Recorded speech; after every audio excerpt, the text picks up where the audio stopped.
Sorry, good morning. Okay, sorry. Good morning, everybody. You are very welcome.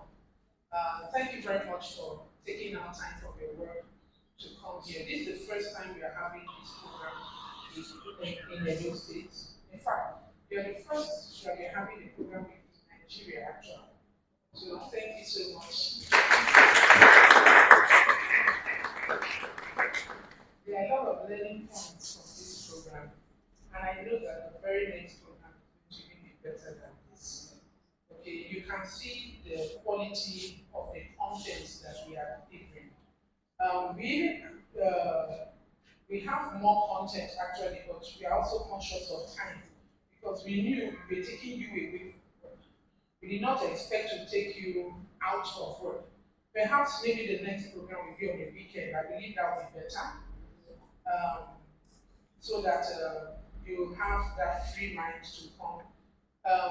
We have multiple programs actually scheduled. We are using Edo State um, as a testing ground, so to speak. So whatever successes we accomplish here in this state, we can now multiply it in other states. We have the club already established across Nigeria in the 36 states. However, for having programs, this is more like a pilot scheme. Okay, so there are a lot of takeaway points from what we are experiencing here. But I can assure you that the Rebel Club is here to make an indelible impact. You know, we have, now what is a club? A club is a gathering of people for a purpose. We seem to look like an NGO. However, is a club, it's not an NGO, it's a club. And it's made up of members. Okay? Now, you know, there are different clubs. We have, I will not mention their names, not to look critical. We have other clubs that their focus is on vaccination, polio vaccine. They want to eradicate polio, but I think polio already, they succeeded in that. Then we have other ones that have other things we are doing. Mental health is a major crisis in the entire world. 1 out of 4 people has a mental issue. In fact, when people express anger, it's actually a form of psychosis, mental. Some people they get so angry, they blow everywhere, they do everything. You know, yes. Um, some people will say it's a spiritual problem too, but like our highly esteemed doctor mentioned, is a brain disorder. So you see, we have a lot of sick people moving around. And we could have said, okay, let us do this to the children, people in secondary schools. No. That was why we wanted senior um, staff here. And I'm so thankful to all of you who came, especially those of you who are directors. Thank you so much. So that you can see the content that we want to deliver to your staff. So that when we have our next program, we will gladly invite and permit your staff to come. Because it is highly important. Especially since COVID, the whole world changed. I have a brother, he's a lawyer, but right now he's not practicing. He was in Ministry of Justice. Handsome guy, he had a shop, but he started taking drugs. So you see, I'm sure if we all open up here, everybody must know somebody who, excellent guy, intelligent, brilliant.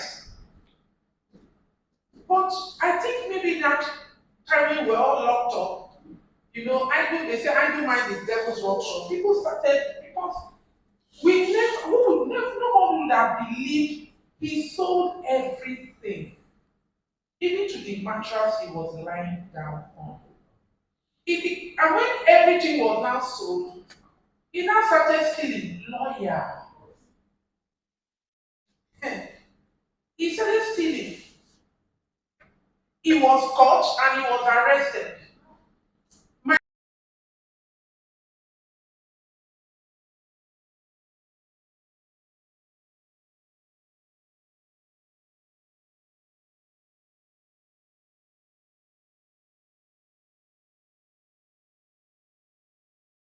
way, he can actually come home.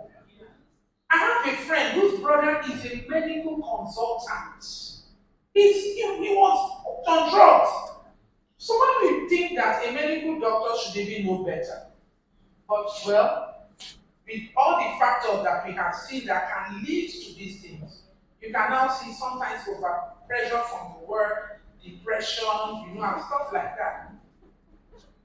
When somebody is arrested, and it's as if the arrest itself is therapy. He said they should keep him there, please. He was there for 3 months. The police were now begging us, please come and carry this, brother.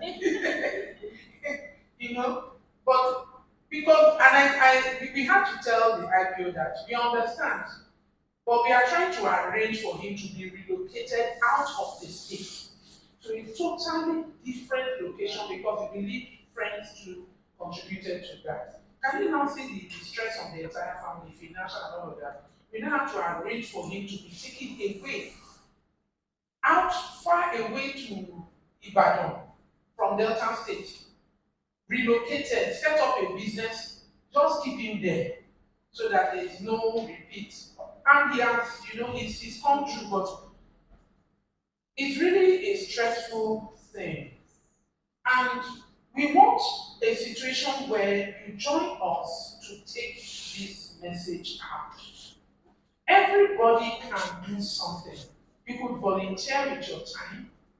You could volunteer, even with your expertise. You could volunteer even with your money.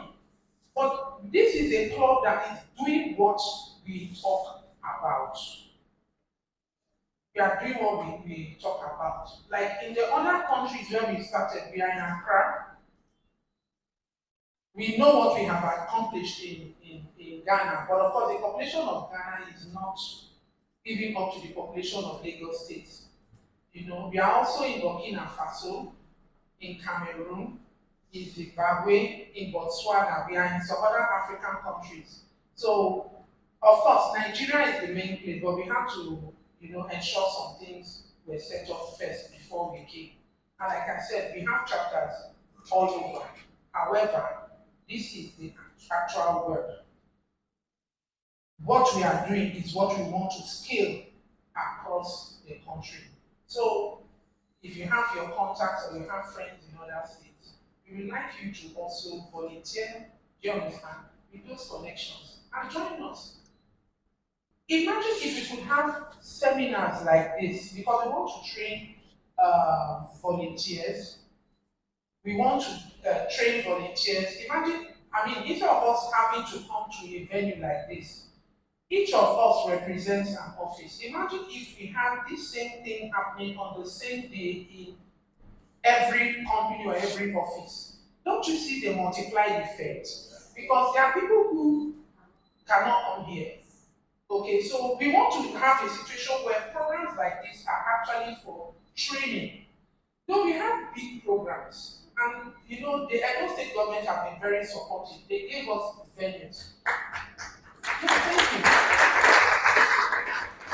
you. We also have access to the Victor Owifo Hall. So we are planning a program there for the 2nd of November. And we are looking at having 5,000 people in attendance. We have actually spread our tentacles far. Okay, we have a program with the Immigration Service here in Edo State. We have a program with the Edo State Command Police, also with Zone 5, because Zone 5 is different from the command. You understand? And also, we are having talks with having a program in the University of Benin for lecturers.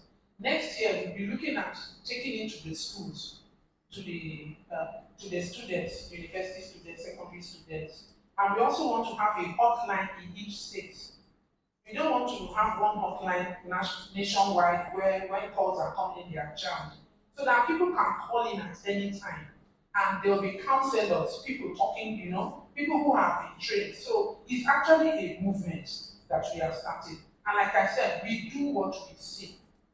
Okay? Counseling lines. So the truth is everybody has a role to play. And if you are an employee, you go back, tell people what you experienced here. And